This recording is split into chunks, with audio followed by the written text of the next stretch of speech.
How much will Furnished Finder cost you in 2024?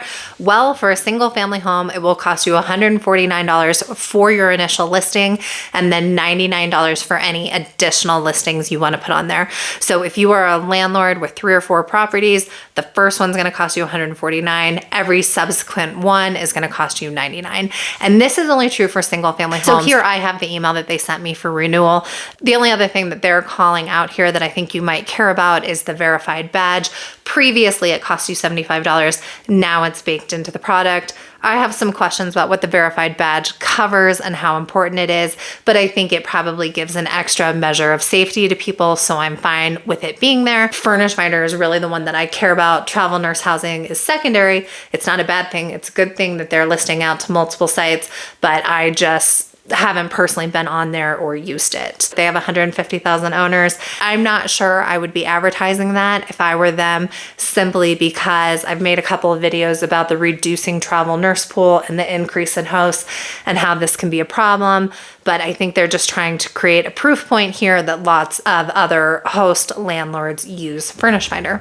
Report that they, on average, have a 92-day stay. So the people that come in want 92 days. So I have found for my consulting clients in the mentor space, meaning that I help set up their listing and then vet their first tenant, I have found that this number is actually low. And I do it for clients both on Airbnb and on Furnished Finder. I closed 2 different tenants for 2 different clients in 2 different states this week. And one rented for a full year and the other rented for 5.5 months. And that has also been my experience personally, is that I am finding more and more tenants in this space want longer and longer stays, which is great for you as the landlord because you get to charge them an elevated price with a lot less work to you, and they just show up and you don't have to think about it for 5 months, 6 months. Before we go on, I'm Erin Spradlin. If you like this video or if you feel like you're learning something, please like it. Looking for more content around how to self-property manage, how to use Furnished Finder, how to use Airbnb, Zillow Rental Manager, channel is for you, and I recommend subscribing. So this is the Furnished Finder dashboard that you will land in when you go to the website, either through the emails that they send you or if you're navigating from the internet.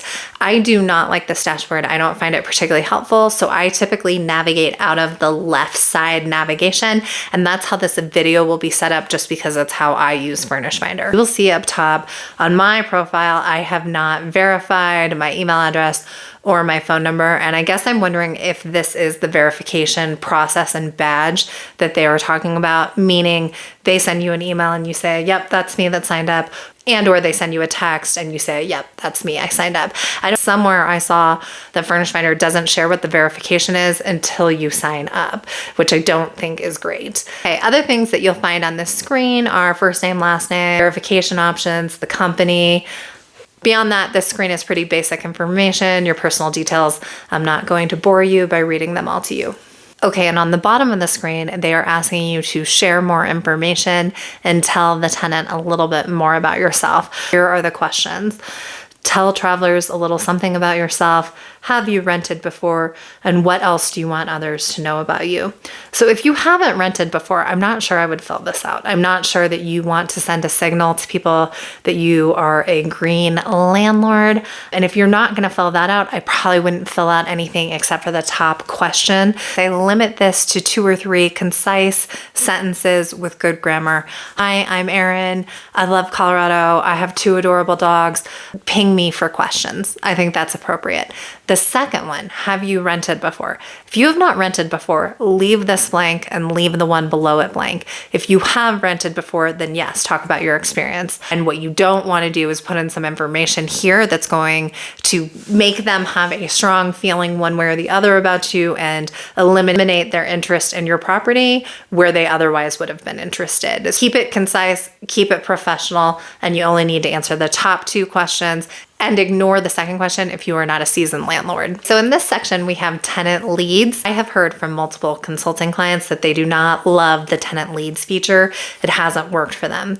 When I've had success getting tenants out of Furnished Finder, it's always a direct email. I have had more success with those communications leading to an actual tenant than I have with any of these generalized housing requests or property details. The next section you have is the location. And here they're talking about the closest facilities and attractions.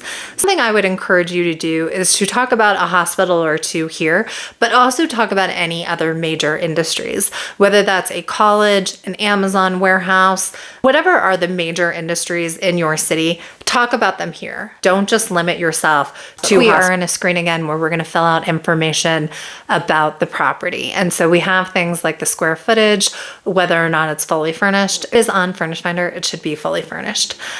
Square footage, bed, bath, if it's fully furnished, if there's a washer dryer in the unit, what your rent is, whether or not it's pet friendly, and then also what kind of minimum stay you want. And again, you are a midterm furnished rental if you're renting for 30 days or more furnished.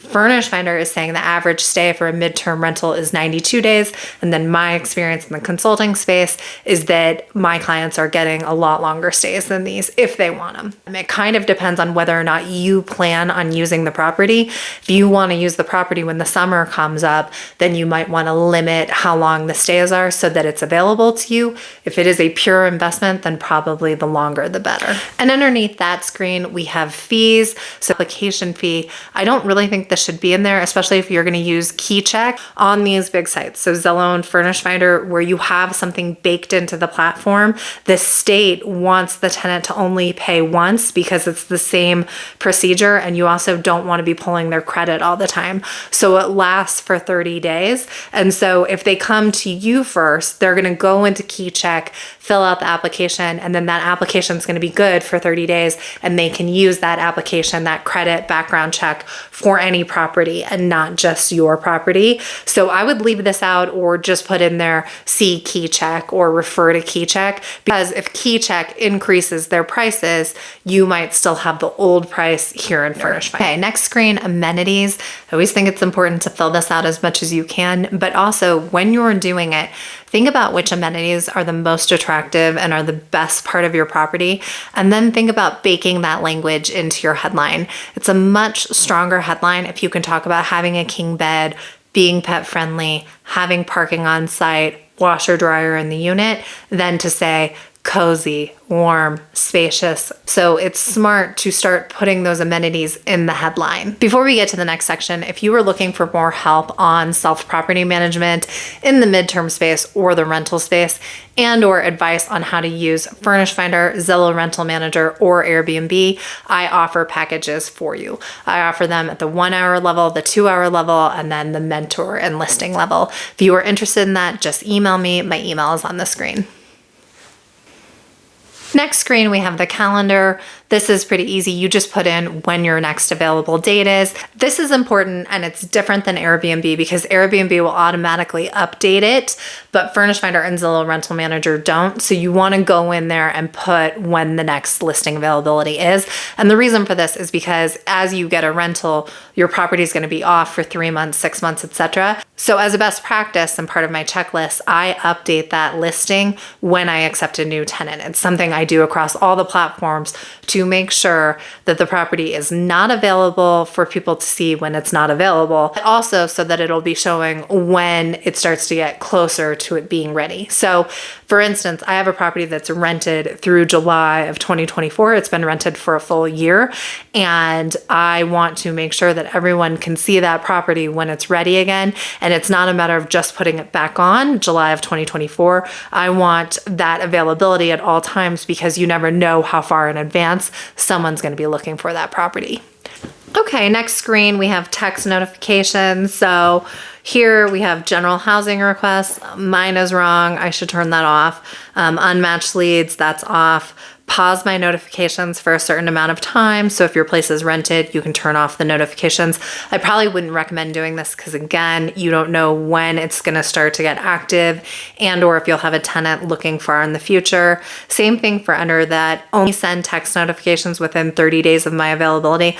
I like this because for instance, in Airbnb, you have a listing up and so I have a few clients, they're booked now, but they had listings up that were available January 15th and people were coming in and they wanted it for March 31st. Well, we're not going to take that because it creates too big of a gap. And so Furnished Finder, this is great that they have this because it limits who's going to be in contact with you and you don't want to have that gap. So this helps prevent that. So I like that.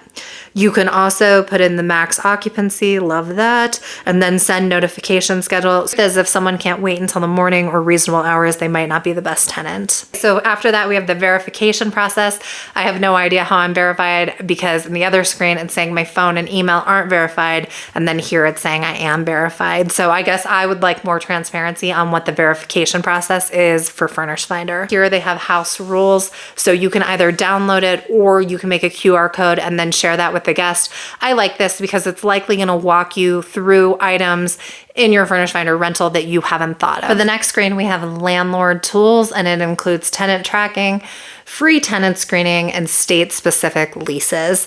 So the tenant tracking, I like current tenants, past tenants, but more important, you can put in property expenses, which I really like. Next, we have free tenant screening on Furnished Finder. The tenant screening is free to you as a landlord on Furnished Finder. It is not free to the tenant. It's not a huge fee. I think it's around $30, but they will pay for it. But then you get a report with the details of their background and credit. Okay, and then finally, state-specified leases. When I went into this, it was a broken link, and I think Furnished Finder should work on this because I don't think it's a small detail. Next section is going to be online rent payment, meaning you're going to have to set up your bank account through Keycheck, and then the tenant can pay you that way, but this is a Keycheck issue. And then finally, we have an account review, which includes auto renew or disabling it. And so you can see here, this is where you go if you want to sign up for another year of Furnished Finder, or you disable it if you don't. If you are looking for books on midterm rentals, I have written 3. This book has interviews with landlords and tenants as well as checklists and talks about the different tenant types that would want your rental besides a nurse. This book is a straight up guide to midterm rentals on different platforms. Talks about Airbnb and Furnished Finder. It also has checklists and little call outs as well as easy to read tables. It's sort of a landlord's guide. So if you're new to landlording, I try to write this in a way that you could capture information that will be relevant to you for any tenant coming and going. And it just walks you through the steps of being a landlord.